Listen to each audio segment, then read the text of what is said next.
Hello and welcome to the Busy Rebecca podcast, where I share tips to help reshape your mindset and develop a healthy perspective.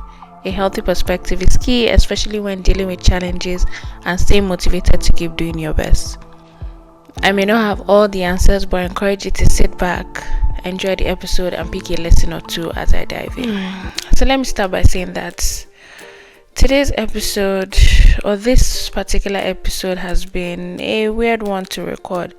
So this is the third time I'm trying to record it. I tried to do that twice yesterday. First time, turns out my camera wasn't even on. I was just yapping on. Second time I tried to record it, I just suddenly started feeling sleepy. So I was like, you know what? The body has spoken, it's time to sleep.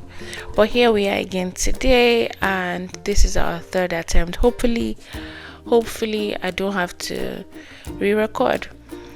But yeah, as always, every episode comes from either some deep introspection or a conversation with someone or a lesson I've learned in life, and I'd love to share because, like I always say, we're here to improve ourselves, to work on our perceptions on life, just so things appear much easier and we're able to focus on the most important things.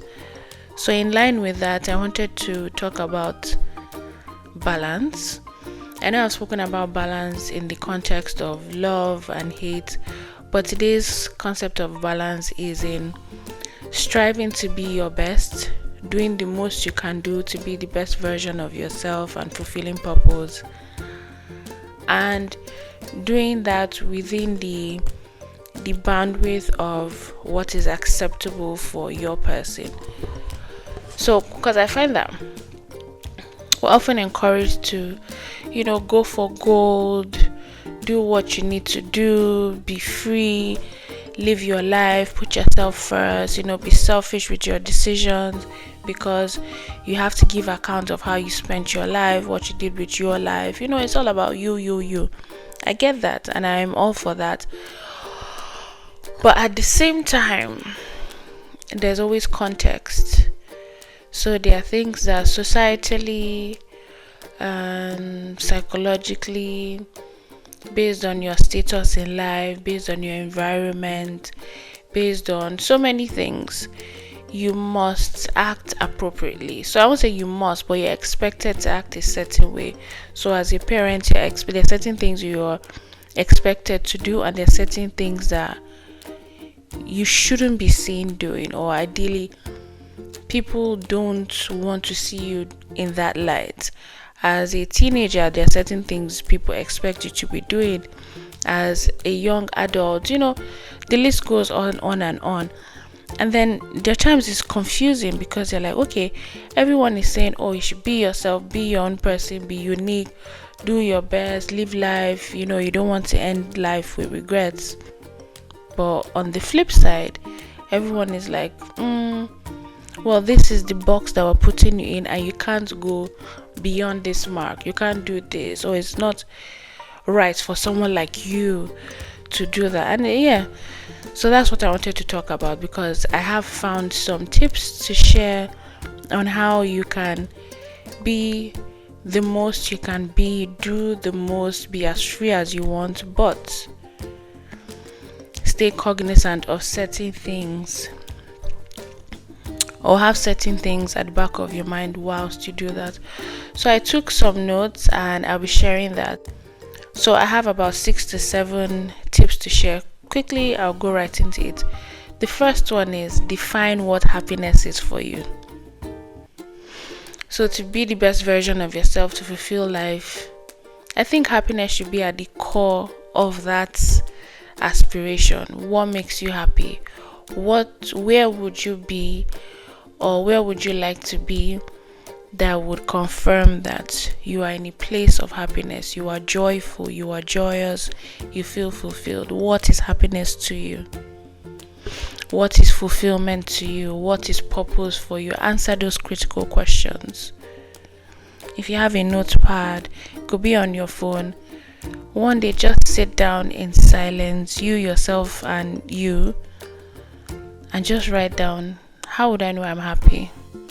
What are those things in my life that when I have them, when I see them, I'll say, yeah, I have arrived. I'm truly happy in this moment. What brings you joy? What are those activities that when you engage in, there's just this ray of sunshine in your mind, in your head, your heart is beaming with so much excitement? What are those things, or what is that thing? So figure that out, understand yourself in that regard, and that will guide you on your journey to fulfillment, on your journey to finding happiness. So that's one. Two, how does your seeking this joy or this happiness or this level of fulfillment, how does it affect others? And in this regard, you need to think about I think it's called the harm principle, where it's said that your freedom ends where another's begins. I think, who's the guy that said this thing? I think John Mill something. John Mill. Yeah, I was right. So John Stuart Mill says, or pushed the idea that where you think, oh, you're so free, you can do and undo, there's a limitation to that freedom, and that is where it starts to affect other people. So that's the harm principle, where you need to put other people into consideration. So while you be selfish with your life, do what makes you happy, do what brings you joy, always remember to be considerate of other people and how your choices affect them in the long term. So think about that. This thing I want to do, this dream, this reckless thing I want to do that will make me so happy, how does it affect other people? So I'm not saying you shouldn't do it, but be very much aware of the consequences on yourself and on other people. Is it something that can be reversed? Is it something that at the end of the day people will see the usefulness of that thing you did? Because I feel going for your dreams requires some level of sacrifice, bigger for some than others, but there's always a level of sacrifice on all the parties concerned. Yeah, so that's number 2. So number 3 would be, so those limitations in life. 1, okay, how it affects other people. 2, what society expects from you, or just the environmental circumstances that are limiting your choices now or your options now. Understand where they are rooted. So if it's something about maybe your age, okay, someone your age can't do this thing, try to dig deeper. Why not? Why can't I do that? Is there a logical reason why there's a restriction for me doing this thing? Let me give a very wild example. Say you're in your 60s, and then what you think would make you happy in this moment is learning how to ride a horse. Yeah, that's something you can do, but then remember that your bones are a bit more fragile as you get more fragile as you get older and become more geriatric, and if you fall, the impact of that fall on your back will be different from a teenager or a young 20-something year old. So that might be why people say, oh, people your age don't do this thing. So it's not like you can't do it, but understand where those societal limitations or environmental limitations are coming from, where they are rooted. Are they things you can defy, or are they things you can find ways to work around? Or where at a certain age people say, oh, you shouldn't behave this way, is because I would assume there are people who look up to you and you don't want to set a bad example, but then that's a lot of weight to carry on your shoulder.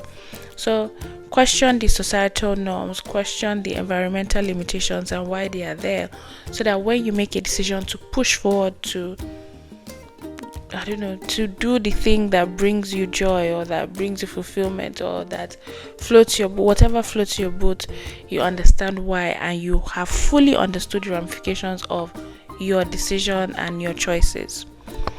So that's number 3, I guess. Number 4 would be choose your battles wisely. Now, while we're trying to be defiant, trying to do what brings us peace and joy, what makes us happy. I feel like I've said happy and joy so much in this episode already. But anyway, so while we're doing what brings us excitement and makes us feel refreshed, we should understand appropriateness and choose our battles wisely, so that you want to do what isn't expected of you or what is surprising of others. Doesn't mean you always have to be the controversial person. Doesn't mean you always have to make sure everybody accepts that difference in you. Sometimes lay low. Do the thing you need to do. You don't have to explain to everybody. You don't have to get everyone on your side. Choose your battles. You don't have to argue your choices out with people and say, oh, they are just being bigoted for not understanding you, or they are being ignorant, or being difficult. Or let me put it this way, you don't have to be a difficult person to choose your own path. You don't have to have everyone on your side when you're choosing your own path. Sometimes just move in silence. Do what you need to do what you want to do. You don't need to explain yourself. You don't need to justify your reasons to other people. Justify yourself to yourself and to your God. So choose your battles wisely. Don't go about yapping, oh, this is what I want to do, everybody has to agree, and when they don't agree it becomes the whole thing. No, that will detract from the path you're on. So choose your battles wisely. And my 5th point would be surround yourself with people that encourage this new path you're on. So while every now and again you might find people that disagree with you, you may have family members that disagree with your choices, but try to find like-minded people that have similar interests to you. It will boost your confidence, it would encourage you, it would take you more steps further. Try to network with people in that line of business or career or personal interest. It's always nicer when you're in a clique of people that think like you, or that are encouraged by you or encourage you. So that's another thing to consider. Have people in your corner that speak your language. The final thing I'll say is develop an inner anchor. Because you might have the cheerleaders out there, you found the like-minded people, you found the path you need to be on, but you need to be able to motivate yourself to keep pushing. Especially for big things, grand ideas that you have, there will come a time where it will look like you're being foolish.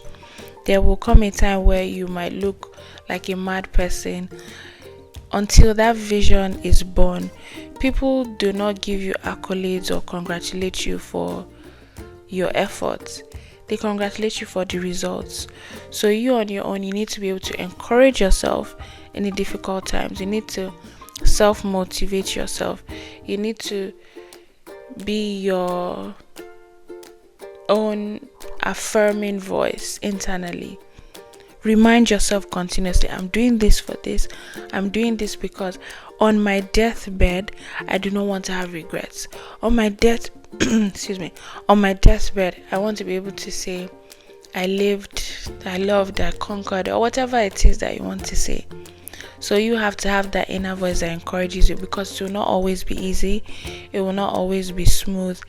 At the end of the tunnel, or on the other side of the coin, when you're telling people about it, they'll be like, wow, you're such an inspiration, wow, this is so nice. But when you're in the trenches of it all, it might seem so bleak, everywhere might seem so dark. But just keep pushing, keep encouraging yourself, have the end goal in mind, know why you're doing it, which is why I started with, before you even embark on this journey, to do something different. Understand what makes you happy. Understand what makes you feel fulfilled. Understand what brings you the most joy. Understand why you want to distance yourself from the herd and just be the odd one out. Why you want to be the outlier of the group. Why you want to be the different person. Why you want to be the quirky person. Or why you want to be the non-conforming person.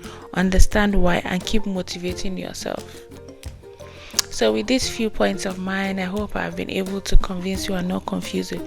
Now, the reason why I feel all of this is important is because the reason for the podcast is to help motivate you and have you consider other perspective of things, because the right perspective, the right perception of things will take you so far in life, and it keeps you grounded. You're not easily wavered or easily nudged in any direction when you have a clear path. You have a clear understanding of what it is you want to do.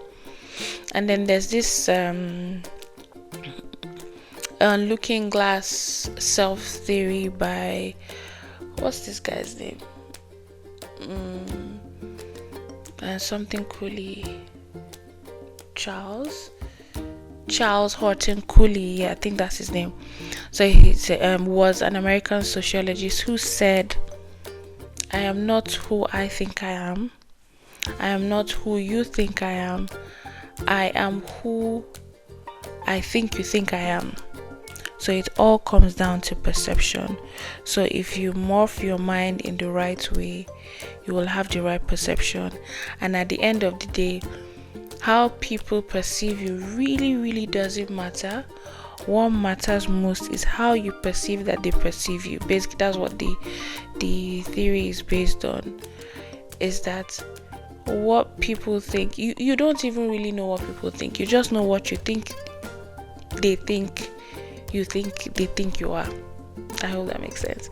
But yeah, so that's the whole point of this thing. If you have the right perception, if you have the right vision, if you have the right picture, it will help you on your journey to where you want to go.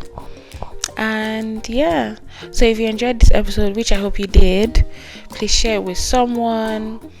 Subscribe if you have subscribed. Please like the episode, leave a comment, tell me what